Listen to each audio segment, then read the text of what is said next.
everyone, broadcasting live from gsmExchange TradeZone at CTIA Wireless 2012. I'm here in the booth of Touchtel, Dubai, with Mr. Salim Javed. How are you, Salim? Very good. Very good. How was the exhibition going for you? How was the experience exhibiting? Exhibition has been really good, and the experience, because the first time we have put a booth here in CTIA, the experience has been very, very good. Especially when it is with the gsmExchange stand. We've got very good response. Good to hear. Thank you very much. You're getting a lot of new business. You're meeting a lot of old clients. Yes, we've met some new clients. We've met some old clients, and yes, and we're looking forward to Vegas now. Okay.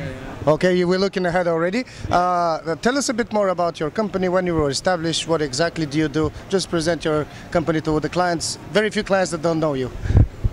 We established our business in Dubai in year 2000. And we started with mainly with electronics business, consumer electronics, dealing with cameras and PlayStation consoles. Then we moved on and we started with the GSM business. Will that be your main business now? No, that's our main business, but we're also doing, we have a clients which are dealing with the consoles and the cameras, but we have specific clients. We don't want to really broaden our base for the customer base on that. Then we actually also were distributors for Nokia in Ghana. Then we moved on from there and we established our company in Hong Kong. We have distribution in Hong Kong as well. Hong Kong we started only last year.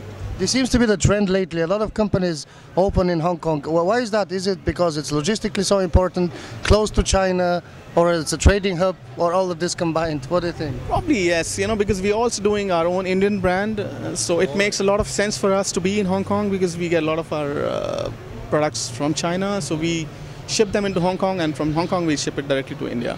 So for logistics wise, yes, it was very important for us to be in Hong Kong, and at the same time we were already dealing with a lot of Hong Kong companies. So it makes a lot of sense. What we do is we keep our stocks into Hong Kong, and whatever they need, they gets the immediate deliveries. So logistics-wise, yes, it has been very, very important for us. Yes. That's why we see that trend in Hong Kong. It's becoming more and more important. It's like the new emerging Dubai. Yes. In a sense. Yeah, a lot of Dubai companies have now set up their offices in Hong Kong. Yes. Speaking about the business, the industry, which you know very well, as we know, share with us a bit of some insights. What do you think happened for the past, short term, the past year? Has anything changed dramatically? Was there any big shift, big problems? How did you see it from your trading perspective? See, last year itself, I would say it was a stepping stone for us. We really did very well last year. And especially if you say BlackBerry, for the last 2 quarters of 2011, first and the second quarter was really good. Even third quarter, I would say, was extremely good. But since then, there has been a shift, a paradigm shift from BlackBerry. People have, we've really, our sales have gone into negative from the fourth and the first quarter of 2012. Our main focus has been now into Samsung's, which has been probably 80% of our business is Samsung. That seems to be the case everywhere lately. Case of everywhere. But then we've also, from this year onwards, 2012, we started focusing on Nokia a lot. Again? Yes, Nokia a lot. And we're doing... What made that sound strange? Because a lot of companies are trying to abandon Nokia as not a safe bet as it used to be. What made you come back? What was the angle? Not really. Even we were, up until 2011, we were very busy with Samsung and with Apple. But then when we realized something could happen to BlackBerry, could happen to anybody else as well, because they were like really untouchables in the smartphone. But that happened, and we all saw that, So there's no safe bets. There is definitely no safe bets. We were all this while ignoring Nokia, especially because they're probably untouchables on the low end and the mid end handsets. That's what I was going to ask you. Dubai is known for supplying and delivering low-end phones to some emerging markets for a long time, and Nokia was the undisputed king. So absolutely. This is still the case? Still the case, no. See, Nokia actually probably, they lost their share on the smartphone business, but the low end and the mid ends are still untouchables. In certain markets, like certain markets, Middle East, of course, it's doing pretty well. Africa, of course, we're doing pretty well with the low and high ends. But you have the market knowledge in Africa because you used to distribute officially. Yes, we still have a couple of more distributions in West Africa.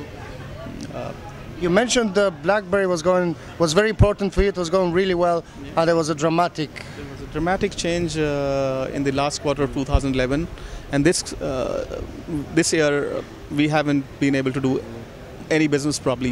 We've been going into the negative growth probably in BlackBerry, but we're expecting hopefully with the new models coming in, we should Do you think they can recover? Because the latest news was they had the biggest dip in 8 years in their shares after revealing the new platform. Do you think there's just a market reacting too scared, or? See, there is definitely a business plan for with the BlackBerry, because it's a very key important product for the executives. And I mean, there is a huge business base for BlackBerry, but then at the same time, they've lost quite a lot of share. They'll have to do a lot of groundwork to catch up to really get back to the share, Okay, well, they surely do. Very good insights on the market, because you have the knowledge and the expertise. Based on this, how do you see the industry going to unfold now from, let's say, for the very near future, in the short term? Can you see anything dramatically changing? Yes, I see LG becoming one of the key brands is going to be, because the lineup for 2012 is pretty promising. It's going to give a difficulty. I'm sure run for their money to Samsung for sure. And I'm expecting Apple to bounce back if they at all launch Apple 5 this year. Everybody was expecting a lot with iPad 3, which didn't happen. So people are disappointed with Apple. So yes, there is going to be a lot of shift this year into LG, I believe. Could be an interesting shift. Yeah. Mentioning LG, that reminds me that Motorola are very closely associated with Google now. Can you see this producing anything interesting? This could be something everybody's talking about, because if Google comes up with which they are already with Motorola, there could be problems, because then Google would be focusing on their own brand, So I see Samsung could be a Me Too brand as well, because everybody else is using Androids. So that's where we focused on to Nokia, because if Nokia does well with their smartphones, then there won't be any looking behind for Nokia, because they would be the leaders in their own platform. You see, that is the reason we started focusing back into Nokia. That's quite interesting. That's one way to go. That's a different approach. That's what we focus, because if we are out of Nokia and then we want to probably start Nokia, let's say, when everybody else is doing, then probably we're too late to do it, So we want to be. You have to be different to survive. You have to have a different trading angle. Yeah. So now what we're doing is our basket is full of different products. We're not only focusing on brand. So that makes you your business more versatile and less volatile. Absolutely. Okay. So we are concentrating on like 4 or 5 major brands. So we're not putting all the eggs in one basket. So we have a well distributed. As it should be. As it should be. That's all very interesting. Let's say, last but not least, I would love to hear from you some feedback. In terms of what feature on gsmExchange, because you've been a member for a while, we know each other for a long time, and it'll be really interesting to get that feedback from you. What feature on gsmExchange service you found the most beneficial to your business? You can criticize too. I don't think so. I can criticize. Okay, they don't. They don't. No, in fact, it's a very important tool for us, especially the medium-sized businesses and the small businesses. Very, very important, because see, we have the limited access of let's say manpower, and we can reach to certain clients, at a given point in time. With the gsmExchange, we have a very wide base of customers which we can really, You can reach in real time. The real time. And it has helped us, to be honest. I mean, it has really helped our business over the period of years.